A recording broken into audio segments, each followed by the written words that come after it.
China ఎందుకు గుంటనక్కలాగా ప్రవర్తిస్తుంది? ఈ మధ్య ఇండియా పాకిస్తాన్ మధ్య ఉన్న గొడవలు సరిపోవా? ఈ టైంలో ఎందుకు చైనా అరుణాచల్ ప్రదేశ్లో పలు విలేజెస్ ని పేర్లు చైనీస్ లో రిలీజ్ చేస్తుంది? ఇది చైనా మనకిస్తున్న ఒక సంకేతమా? ఒకవేళ భారతదేశం పాకిస్తాన్ పై వార్కి వెళ్తే నేను కూడా ఇక్కడ వార్కి వస్తాను అని చెప్తుందా? చైనా ప్రకారంగా ఈ villages part of southern Tibet అంటుంది.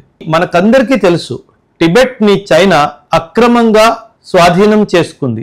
అదే కాకుండా ఇప్పుడు మన దేశంలో భాగమైన అరుణాచల్ ప్రదేశ్లో కొన్ని విలేజెస్ మావి అంటూ చెప్తుంది. గతంలో కొన్ని రోజుల ముందు మనం చూస్తున్నాము చైనా ఓపెన్ గా పాకిస్తాన్ లో జరిగే టెర్రరిజం ని సపోర్ట్ చేస్తుంది. యుఎన్ సెక్యూరిటీ కౌన్సిల్లో ఒక పర్మనెంట్ కంట్రీ ఉంటూ ఎలా చైనా టెర్రరిజం ని సపోర్ట్ చేస్తుంది? మన భారతదేశం మరికొన్ని దేశాలు కలిసి చైనాని UN security council permanent membership నుంచి తొలగించేయాలని చెప్పి ఒక రెజల్యూషన్ తీసుకురావాలి. మీరు కూడా నా ఒపీనియన్ తో అంగీకరిస్తుంటే కమెంట్స్ బాక్స్ లో #GoBackChina అని కమెంట్స్ చేయండి. Thank you. జై హింద్.